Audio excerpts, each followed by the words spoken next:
नमस्कार. राळेगाव येथे राष्ट्रीय विज्ञान दिनानिमित्त विविध क्षेत्रात उल्लेखनीय कार्य करणाऱ्या सामाजिक कार्यकर्त्यांचा सन्मान करण्यात आला असून राष्ट्रसंत जिवंत गौरव पुरस्कार वितरण समारंभ उत्साहात संपन्न झाला.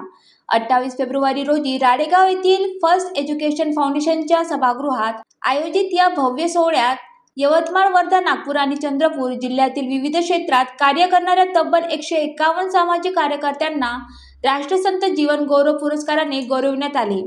कार्यक्रमाच्या अध्यक्षस्थानी डॉक्टर सूर्यकांत जयस्वाल हे होते, तर कार्यक्रमाचे उद्घाटन डॉक्टर प्रोफेसर ताराचंद कठाडे, उपाध्यक्ष ग्राम जिल्हा विकास परिषद गुरुकुंज आश्रम यांच्या हस्ते करण्यात आले. यावेळी ॲडव्होकेट श्याम खंडारे, कमलेश हजारे, विलास भोयर, अशोक केवटे, विजय इंगोले, शेर अली बापू लालानी, आशिष इंगळे आणि सुभाष देवडे हे प्रमुख अतिथी म्हणून उपस्थित होते. समाजसेवा, शिक्षण, सामाजिक जनजागृती आणि विविध क्षेत्रात उल्लेखनीय योगदान देणाऱ्या कार्यकर्त्यांचा सन्मान करून त्यांच्या कार्याला प्रोत्साहन देण्याचा या कार्यक्रमाचा मुख्य उद्देश होता. या पुरस्कार सोहळ्याचे आयोजन गंगाधरजी घोटेकर जीवन प्रचारक गुरुदेव सेवा मंडळाच्या वतीने करण्यात आले. सह आयोजक म्हणून गिरीधर सारसनकर, रणधीर किनाके, खनगर प्रदीप खोराडे, संदीप तुरस्कर, सुधीर चौधरी, निवारकर कांबळे आणि भारतभाऊ कांबळे यांनी विशेष परिश्रम घेतले. नरेश राऊत, ज्वालादीप न्यूज, यवतमाळ.